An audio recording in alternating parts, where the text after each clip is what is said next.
শ্রীকৃষ্ণ কি বলেছিলেন? শ্রীকৃষ্ণের উপদেশে বলেছিলেন, শ্রীকৃষ্ণ পরমহংসদেব বলেছিলেন, শ্রীকৃষ্ণ পরমহংসদেব বলেছিলেন, শ্রীকৃষ্ণ পরমহংসদেব বলেছিলেন, কি বলেছিলেন? ধর্ম মানে ধারণ। ধর্ম মানে কি? ধর্ম মানে মানবতা। আচ্ছা, তিনি কি ইচ্ছা করেই ভুলভাল বলেন, নাকি তিনি কিছুই জানেন না ভুলই বলেন? আসল কথা কি? নাকি এইসব বলে ট্রোলড হবেন বলে, খবরের শিরোনামে থাকবেন বলেই এমনই সব কথা বলতে থাকেন? তিনি মমতা বন্দ্যোপাধ্যায়। ভুলভাল বলার ব্যাপারে তিনি গোটা পৃথিবীতে নাম্বার ওয়ান।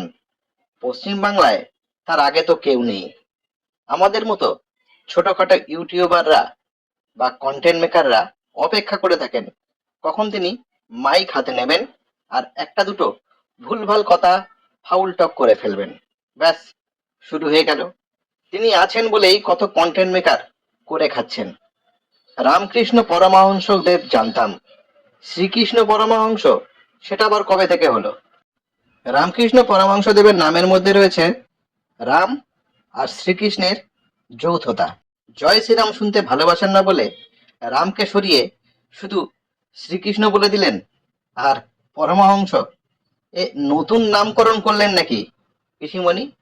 ভাবতে অবাকই লাগছে, তাই না? কিন্তু তিনি যে জয় শ্রীরাম শুনতে একদম পছন্দ করেন না। রামের প্রতি তার দিব্যি অনীহা।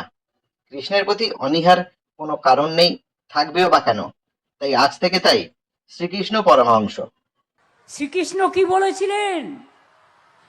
শ্রীকৃষ্ণের উপদেশে বলেছিলেন, শ্রীকৃষ্ণ পরমহংসদেব বলেছিলেন, শ্রীকৃষ্ণ পরমহংসদেব বলেছিলেন, শ্রীকৃষ্ণ পরমহংসদেব বলেছিলেন, কি বলেছিলেন?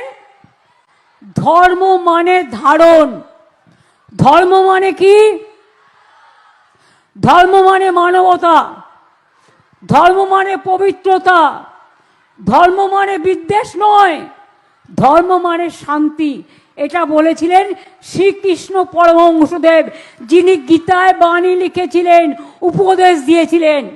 শ্রীকৃষ্ণ পরমহংসদেব, যিনি গীতায় বাণী লিখেছিলেন, উপদেশ দিয়েছিলেন। শ্রীকৃষ্ণ পরমহংসদেব, যিনি গীতায় বাণী লিখেছিলেন, উপদেশ দিয়েছিলেন।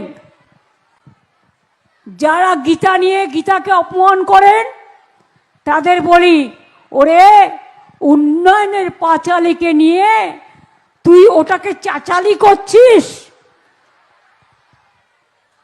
যায় আসে না। চলুন এবার মমতা বন্দ্যোপাধ্যায় বিরচিত পাঁচালী শুনি।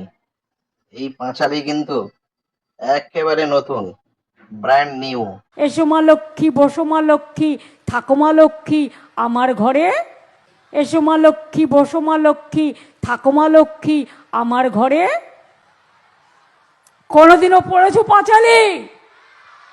জয় জয় দেবী চলাচল সারে, কুচ শোভিত মুক্ত হারে, বীণা রঞ্জিত পুস্তক হস্তে, কুচ শোভিত মুক্ত হারে, বীণা রঞ্জিত পুস্তক হস্তে, কুচ শোভিত মুক্ত হারে, বীণা রঞ্জিত পুস্তক হস্তে, ভগবতী ভারতী দেবী নমস্তে।